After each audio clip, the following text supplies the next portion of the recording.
আসসালামু আলাইকুম, আমি নাসরিন বলছি নিউ জার্সি থেকে। তো চলে আসলাম আরও একটা ভিডিও নিয়ে। আজকে শেয়ার করব হচ্ছে গার্ডেন থেকে ফ্রেশ কি শাক গোটাবো ওইটাই। এই যে আলহামদুলিল্লাহ খুব সুন্দর হয়ে উঠছে, দেখেন জাস্ট এতটুকু জায়গাতে এই শাকটা দেওয়া। তো এবছরের মতন প্রথমেই তো বিসমিল্লাহ বলে বিসমিল্লাহির রহমানির রহিম এই যে একটা উঠাই নিলাম। তো এভাবে আমি বেছে বেছে উঠাবো। তো এই গাছগুলো হচ্ছে 1 বছর লাগানোর পরে পরবর্তীতে আবারও ব্যাক করে, মানে প্রত্যেক ইয়ারে নিজের থেকে হয়ে পড়ে। এটার জন্য আলাদা কোনো পরিচর্যা লাগে না। আর খুবই সুস্বাদু শাকটা। বাংলাদেশে থাকতে তো খুবই মজা করে খেতাম, মায়ের হাতের রান্না। তো দেখেন কত সুন্দর ফ্রেশ পাতা, মাশাআল্লাহ। আমেরিকায় বসে এভাবে ফ্রেশ এই শাকগুলা খাওয়া, এটাকে আমরা সানসি শাক বলি। এই যে তো সব শাকগুলো এভাবে উঠায় নেব, আর যত বেশি উঠাবো দেখেন এই যে এখান থেকে তত বেশি হবে, পাতা ছাড়তেই থাকবে ডগা। এই জন্য এখন থেকে উঠানো শুরু করলাম। এই ইয়ারে ফার্স্টে উঠাচ্ছি, ইনশাল্লাহ যতদিন সামার থাকবে উঠাবো, আবার 2-4 দিন পরে উঠানোর মতন হয়ে যাবে। আর এই শাকটা যেহেতু বেশি মজার, ভাবছি যে আরও একটু বেশি জায়গা নিব, যেহেতু প্রথমবার বুঝতে পারিনি যে বেঁচে থাকবে, যার কারণে অল্প একটু জায়গায় লাগাইছিলাম। এখন ভাবতেছি আর একটু জায়গা দিব একে, যাতে বেশি বেশি বাড়তে পারে।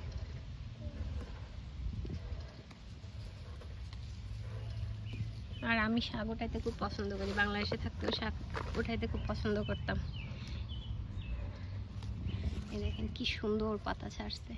এটা এখান থেকে যদি ভেঙে দিই তাহলে এটা থেকে আবারও কচ ছাড়বে। তো এটা এভাবেই নিব, তাহলে পরবর্তীতে ওটা থেকে দুটো নিতে পারবো। এখানেও দেখেন সেম। তো এই শাকটা আমাকে দিছিল আটলান্টিসের একটা ভাবি যদি ভিডিও দেখেন আপনাকে ধন্যবাদ।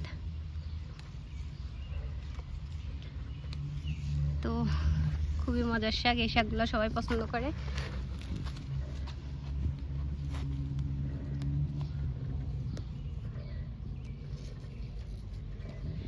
আর ওই যে এই বেডটা দেখতেছেন, ওইখানে দেখেন অলরেডি থানকুনি উঠে আসছে, আর ওই পাশেরটা হচ্ছে মিন্ট পুদিনা।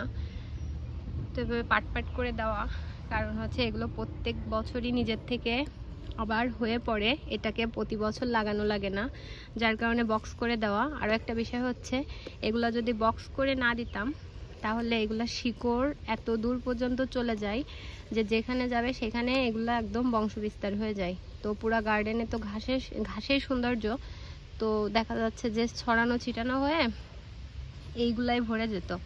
যার কারণে এই বেডগুলো এমনভাবে করা, মাটির নিচে অনেক বেশি জায়গা কাট দেওয়া, এর শিকড়গুলো সহজে বাইরে যেতে পারে না, যতটুকু জায়গায় রাখা প্রয়োজন ঠিক অতটুকু জায়গায় থেকে যায়। থানকুনিও সেম। আর পুদিনা পাতার তো আসলে যাদের আছে জানেন, শিকড় যেখানে যাবে সেখানে হইতেই থাকে, ওটা ঠেকানো খুবই অসম্ভব ব্যাপার। তারপরে ওইভাবে বক্স করে রাখা, ট্রাই করি ওর বাইরে না যাক।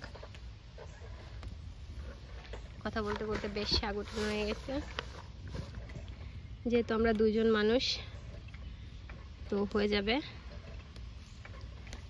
একবার ভালোভাবে, আলহামদুলিল্লাহ।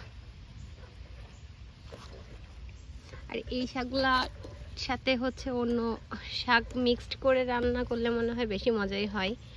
আমিও দিব, আছে অন্য অনেক শাক আছে গার্ডেনে, ভাতি শাক আছে, তারপরে বেলে শাক। এই দেখেন এখানে হচ্ছে বেলে শাক, এইগুলো সব মিক্সড করে দিলে না খুব মজা লাগে।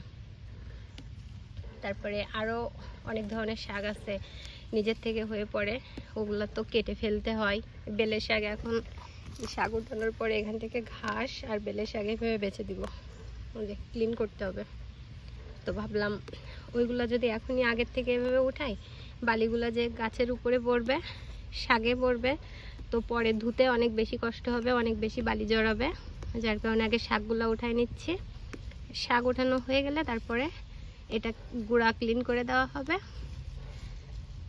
দেওয়ার পরে তো অনেক বেশি গাছ বাড়তে থাকবে, শাকের ডগা ছাড়বে, আর বেশি বেশি উঠাবো।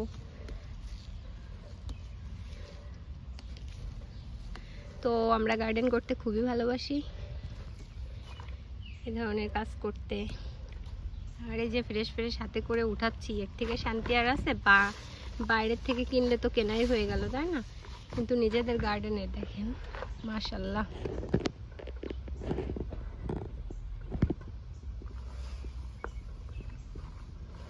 খুবই ইয়ামি।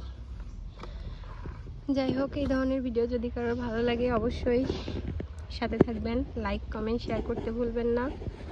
অ্যান্ড যারা ফেসবুক থেকে দেখবেন পেজটা ফলো করবেন, আর যারা ইউটিউব থেকে দেখবেন ভালো লাগলে সাবস্ক্রাইব করবেন। তো আজকের ভিডিওটা ছিল সানসি শাক নিয়ে। আজকের ভিডিওটা এ পর্যন্ত। সবাই ভালো থাকবেন, সুস্থ থাকবেন। আল্লাহ হাফেজ, আসসালামু আলাইকুম।